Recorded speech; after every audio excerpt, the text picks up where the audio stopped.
Alright, we're going to run through a quick deck tech here for the Niv to Multicolour payoff deck. So, playing this earlier in the week on the channel, but here's the main deck. It is this Niv commander deck. So for those who don't know, Niv Mizzet Reborn, Wooburg casting cost 6/6 Flying Dragon. When he enters the battlefield, reveal the top 10 cards of your library. For each colour pair, choose a card that's exactly those colours from among them, and put those chosen cards into your hand, put the rest at the bottom in any random order. So Niv facilitates us to play a ton of multicoloured spells. So we're going to abuse that by filling our deck with multicoloured spells and spells that pay off multicoloured spells. So the first thing we'll cover is the land and mana base. Ramp, sorry. So standard Niv package that I run in all my commander decks is 40 lands and 10 ramp. For the sake of simplicity here, I've just done a quick screenshot showing you the 10 ramp spells I run. 40 lands, whatever you can afford, whatever you have.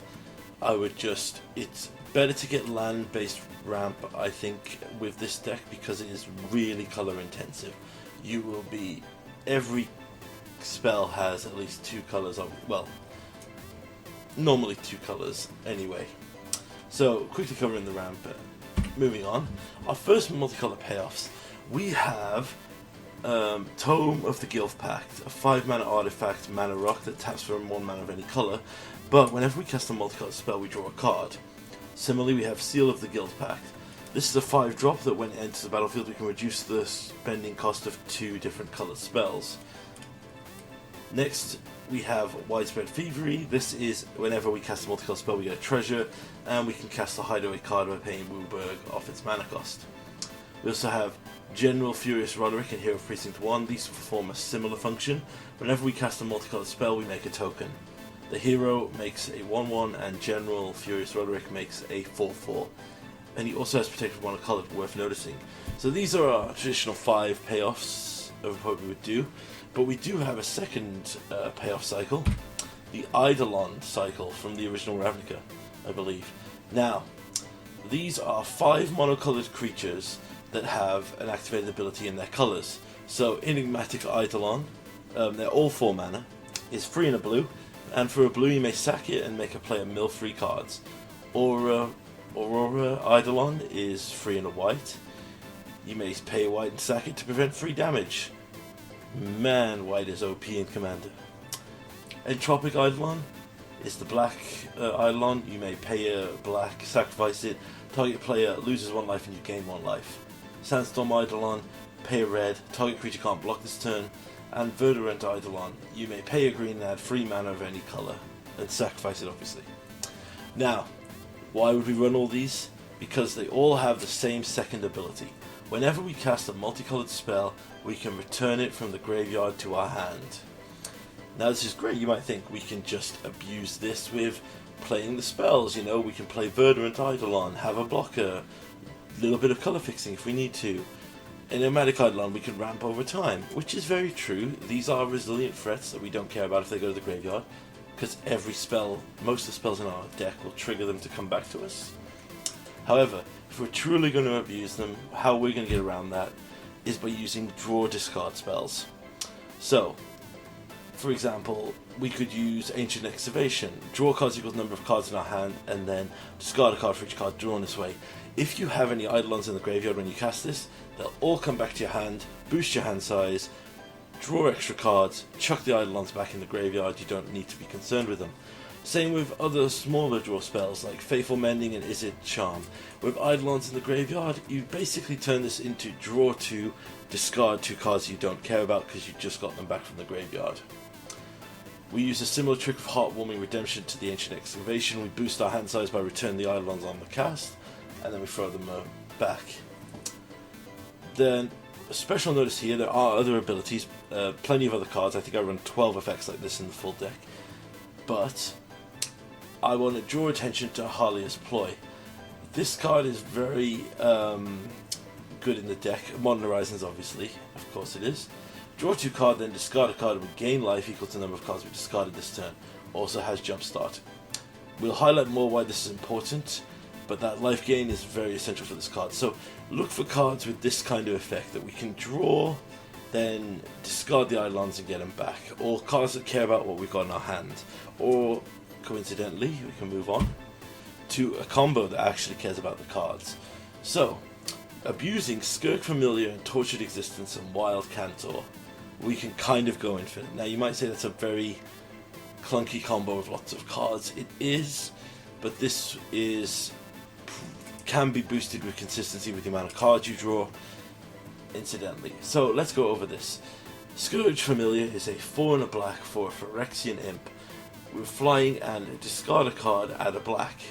Tortured Existence is a black. Discard a creature card, return a creature card from your graveyard to your hand. And Wild Cantor is a Gruul hybrid for a red 1/1 human druid that we can sacrifice to add 1 mana of any colour. So how this combo works is we discard an Eidolon from our hand to add a black. We then use the black generated from the Scourge Familiar to activate Tortured Existence, discarding our second Eidolon to get our Wild Cantor back to our hand. We can then sack the Wild Cantor, we sack the Wild Cantor, generating the red mana to cast the Cantor again, but in the casting of the Wild Cantor we return the 2 Eidolons from our graveyard back to our hand, so we're now back in the same position as before. We have a Cantor in the graveyard floating a red, we have 2 Eidolons in hand that we can discard for a black and then discard to activate Tortured Existence, and we can potentially create this loop going around and round and round. Now, what does that net us in the grand scheme of things?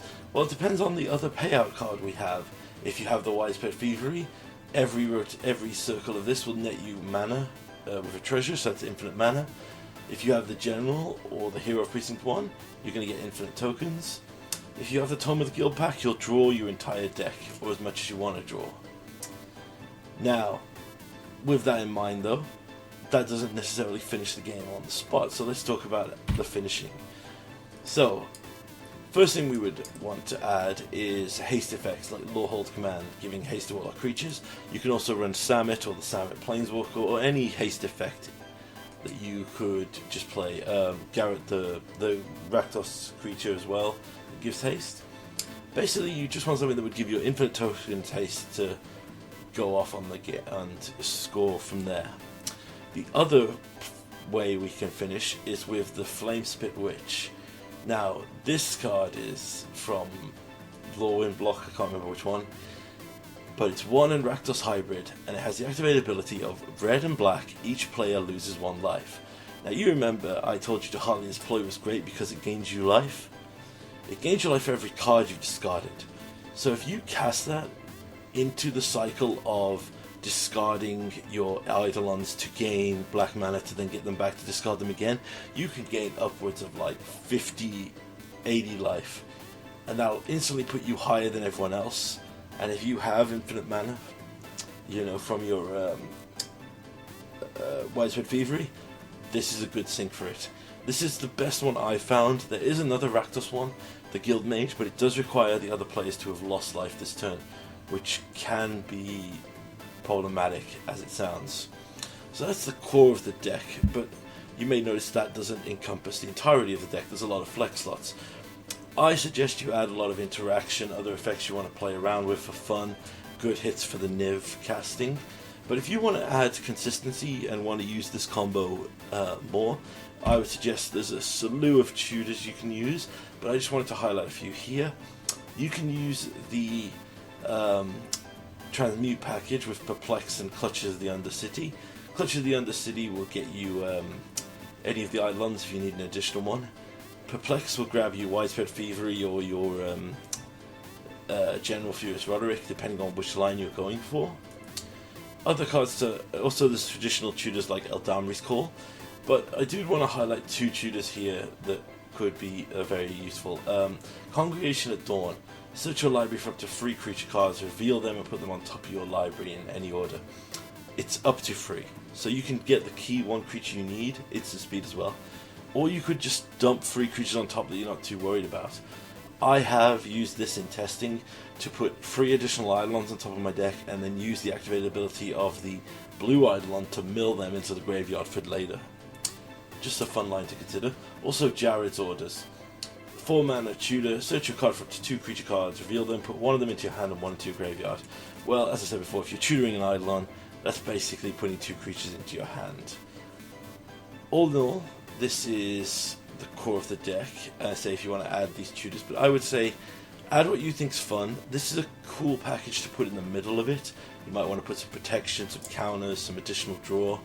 But I would say this is how you abuse the multicolor payoffs in this deck.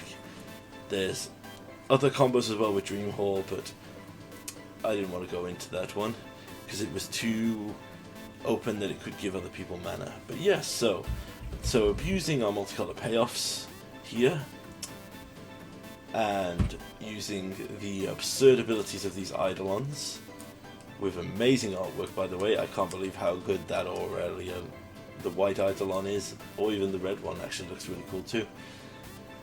We can then use these absurd draw spells. We can negate their downside by discarding cards we are instantly going to get back by casting our next spell, to perform an elaborate combo and sink into an ultimate win con. If you go back and watch the video on Tuesday where I played this deck for the first time, you can watch me solitaire for 10 minutes because the opponent had a Sphere of Solitary Confinement enchantment, so I had to dig for the Flamespit Witch to actually win the game from there. But anyway, let me know what you think of the deck. Let me know anything you might do. If you find any other synergies with the Eidolons, Idolodons, or whatever they are, might not be playing it right, please let me know.